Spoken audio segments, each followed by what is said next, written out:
بسم اللہ الرحمن الرحیم۔ آج کا ہمارا موضوع ہے دنیا سے بے رغبتی کیسے حاصل ہو، کیسے اس دنیا کی خواہشات سے ہمیں نجات حاصل ہو۔ نبی پاک صلی اللہ علیہ وآلہ وسلم ایسے شخص کے متعلق فرماتے ہیں جو دین کو نظر انداز کرتا ہے اور دنیا کی فکر میں لگا رہتا ہے۔ تو سنیں میرے نبی پاک صلی اللہ علیہ وسلم نے کیا فرمایا۔ آقا علیہ الصلوۃ والسلام فرماتے ہیں من کانت الدنیا ہمہ فرق اللہ علیہ امرا۔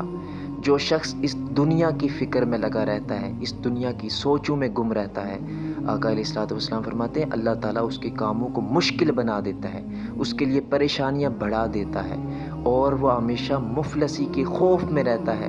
اس کی نظروں کے سامنے ہمیشہ یہ رہتا ہے کہ کہیں میں غریب نہ ہو جاؤں، کہیں مجھ سے میرا مال چلا نہ جائے۔ تو وہ اس طرح کی پریشانیوں میں، مفلسی کے خوف میں رہتا ہے، اور اس کو دنیا اتنی ہی ملتی ہے جتنی کہ اس کے لیے مقدر کی گئی ہوتی ہے۔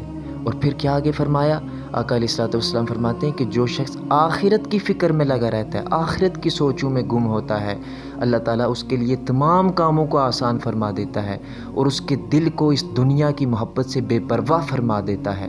اور آخر میں فرمایا وَآتَتْهُ الدُّنْيَا وَهِيَ رَاغِمَةٌ، اور دنیا اس کے پاس خود چل کر آتی ہے۔ تو یہ دنیا اس کے پیچھے آتی ہے جو شخص اپنی آخرت کو سنوارنے کے لیے زندگی گزارتا ہے۔